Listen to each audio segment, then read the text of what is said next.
Hey there, it's Joe Simons, Captain Dylan. We're on the Mrs. Hub right now, and we've finished filming this grouper mastery course, like the most comprehensive thing ever on how to catch grouper anywhere you might be in any kind of area, any kind of depth, etc. And there was like three main things that I kept seeing over and over again. I was like, all right, we have to share this, regardless if you invest in the course or not. We've got to share some of these tips and give you a little taste of what we talk about. So what's like the one of the number one things that people are messing up? The number one thing people screw up when they're gag grouper or any type of grouper fishing is not being aggressive enough. These fish are going to the bottom. Before you even know they're hooked, they know they're hooked, and they're going to break you off. So if you're not quick, you're not aggressive, you're not putting the hammer down to these fish, you're going to break off, you're going to get rocked up, and that fish sits down there and grunts, and he's going to shut down the bite for the whole boat. That whole area is going to shut down. So you got to be aggressive, you got to be quick, you got to crank. A lot of times I'll see people yoking up on the rod. No matter how high and hard you jerk up on that rod, you're not moving the bait. One turn of that handle, even if you're using a slow speed reel, is going to get that bait moving. So you just got to start putting as many cranks in as fast and aggressively as possible, and then start lifting up, and you do a little grouper dig, is what I call a grouper dance. You lift up quick and reel down. You're not pumping it, because a pump is nice and long and smooth. You're quick, trying to yoke in as much line as possible. That first 5 to 10 cranks is where fish are won or lost. You got to get those first 5 to 10 cranks in and get that fish up off the bottom, get the stretch out of that line to make sure you don't lose that fish. When are we doing this hard crank? Like the first feel of any kind of bite? Like you got to make sure he's got your bait. If you're using dead bait, he's going to take that bait and swallow it most of the time. If you're using a big live bait for a big grouper, it's going to take him a second to eat that bait. So a lot of times what I do is I wait for that good bite. Sometimes you'll feel them, they'll kind of come up and nibble at the bait or mouth the bait. But when you feel that grouper hit, you're going to know you got that grouper to hit. And when he freight trains you, you got to be freight training him right back as hard, if not harder. Put your all into it. I mean, this is not trout fishing. This is deep water grouper fishing with heavy tackle. You got to hit it with the sledgehammer, man. You got to go hard. That's number one. What's number two? What's the second biggest mistake? The second biggest mistake is making sure that you're holding bottom and presenting that bait naturally. You can't come out here with the beads and the crimps and the crazy rigs that we see. You got to come out here with that fish finder rig, that slip lead with a simple swivel, and then about a 4 to 6 foot leader, depending on your technique, and then that properly hooked natural bait. And you got to hold bottom.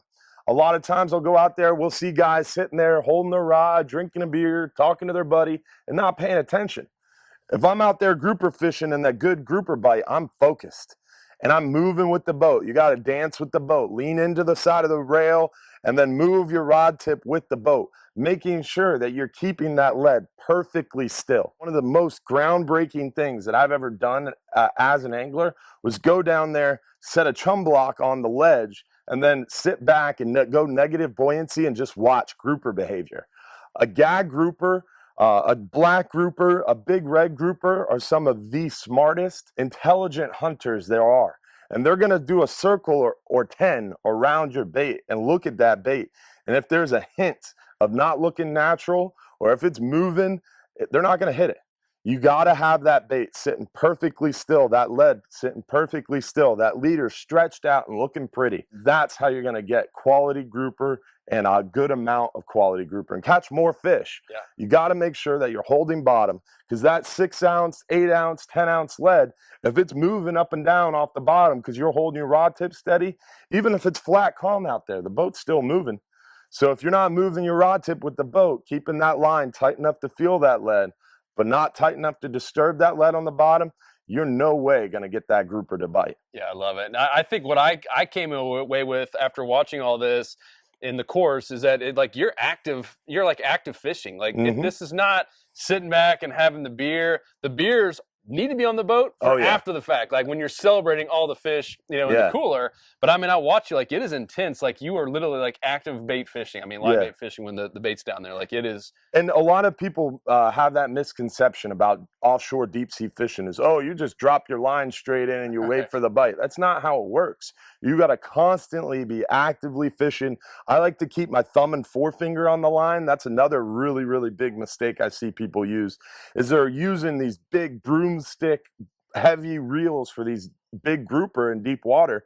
And this 100-pound line, you're not going to feel much. There's not a lot of sensitivity there. So I always keep my thumb and forefinger on that line above in front of the reel, and that gives me that sensitivity. And that way, when I feel that bite happen, I'm putting the hammer down and I'm doing whatever I need to do to make sure I win the battle and get that fish up off the bottom. Love it. So those are the first two. Number three, I believe it ties in with the equipment, right? Yeah, number 3 would be making sure that you're using the right equipment. These high-speed reels are great for snapper fishing, but they don't cut it for grouper. These small little cute reels that match the shirt you're wearing, that's nice, but it's not going to work for grouper. The biggest, ugliest, meanest looking reel that weighs a ton is what's going to work best for grouper. Or you have one of those 2-speed reels and you have it in the low gear. You got to be quick, you got to be aggressive, and the lower gear ratio, big nasty reel with a bunch of drag is going to win battles. I like those big old school Penn Senators, Yep. not that new Chinese made stuff. You got to use that old school one that you found in your grandfather's closet. That's going to win you a grouper battle. Love it. So making sure to catch a big grouper, you got to have the big tackle, and you got to have a big bait, and you got to have big patience, because that big grouper isn't going to come up and slam that bait right away. Sometimes you'll get that 1 or 2 big aggressive fish, but to get consistent numbers of big fish and quality grouper, you got to be patient. You got to present that bait naturally. Mangrove snapper fishing, you can catch them. Grouper fishing, you're going to catch one here, you're going to catch one here. It's much more fewer and further between, because they're going to sit on that bait and watch it and be making sure they're making a smart move before they go after that bait. So you got to be patient, you got to be using big tackle, and you got to put that hammer down. Anything else in terms of the equipment, like swivels or any other mistakes people are making when it comes to the equipment and rigging? Slip leads. Slip leads are huge. A lot of times they make the leads with the swivels on either side. Don't use that. If you got those, throw them away. A slip lead is king. That's an egg sinker where the line freely floats through it. And that way, that egg sinker is sitting on the bottom and it can be perfectly still. And that line is moving through it. So that way, if that grouper hits, he doesn't have to pull that lead up off the bottom before you feel the bite. You can feel your live bait moving around if they have that slip lead. That slip lead is paramount. With the lead with the swivel on either side, a fish has to hit that bait hard enough to pick that lead up off the bottom. If you're using an 8-ounce lead with a swivel on either side, you have to get 9 ounces of pressure on that line before you feel anything. And by then, it's too late. That grouper's already rocked you up. He's already broke you off. He's already grunting and shutting down the bite for everybody else on the boat. Yeah, you got to use big tackle. You got to use that slip lead. You got to be aggressive. One last thing that I learned, because I was guilty of this, because I don't do as much offshore fishing as you, is I'm used to like just taking a pinfish and kind of rigging it at the same spot every time. I saw you guys were hooking it in very specific ways based on how we were fishing, whether we were anchored up or drifting or depending on what was happening around us. So talk about that. That's another big mistake. I was like, man, I probably lost so many fish because of that. Yeah, this course really has all this information in it and more. But one thing we covered pretty in depth in the course was talking about making sure you're hooking your bait for the right application. I always jokingly say you got to think like a fish. And with the pinfish, when I'm anchor fishing, if I'm anchor fishing out there from 20, 30 foot of water out to about 120 foot of water, I love to hook that fish in the back quarter of the bait right above the anal fin, because that anal fin has the fin rays that go up and connect to the backbone. So right in there, you have good rigidity in the bait. And when you put the hook on the back quarter of the bait and that lead is sitting on that bottom, that pinfish is weighted.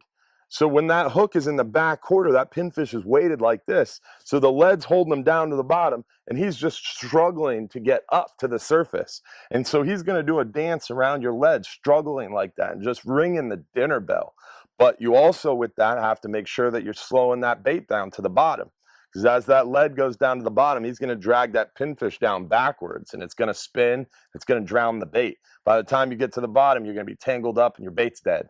So you got to slow your descent when you're doing that. That's why when I'm fishing deeper water, even if I'm anchor fishing, I'm going to hook it up underneath the chin and out the top of the face. So that way, as I drop it to bottom, it's going to be able to swim down naturally. So if the bite's going really good and people are catching grouper everywhere, I'm going to hook it up underneath the chin so I can rocket that thing to bottom. If the bite's a little bit picky, it may be the first stop, I'm going to make sure I hook it in the back of the bait so I can slowly let it down to bottom. And that grouper is going to see it coming to bottom. By the time it hits bottom, it's going to be able to swim around naturally and struggle and just ring the dinner bell. If I'm drift fishing, up underneath the chin, just like if you were snook fishing in the past, you got to have that bait swimming naturally as you drift along. So it's all about the application, the technique you're using, and what the bite's doing as far as where you want to hook your bait. So it's very specific. So much I learned over the past few days of filming this, and here is the deal. This is what I consider classroom setting, even though we're on a boat. We're not actually out there doing it. The coolest part about this grouper mastery course is we went out on the boat multiple days and filmed different spots with a really big emphasis on reading your bottom machines, reading the fish finder, and finding the best spots. Because, you know, you could have all the best tackle, you could have everything rigged perfect, you could have the liveliest bait out there. If you're not in a good spot, you're not going to catch grouper. And this really applies not just in the Gulf of Mexico where we filmed it, but literally all over Florida, Texas, the entire Gulf, up the East Coast. I mean, this thing is awesome. So if you want complete risk-free access to it, click the button down below, see if it's still available. We're not going to keep it open forever, but click down below if this interests you. And if not, leave us a comment. Let us know what you think of it and any other questions that you might have about going out there and catching grouper consistently. Captain Dylan, dude. Nailed it, man. Thank you so much. Thank you, man. Remember, if you're too busy to go fishing, you're just too busy, check the comments below. Let us know how we're doing. Ask a question.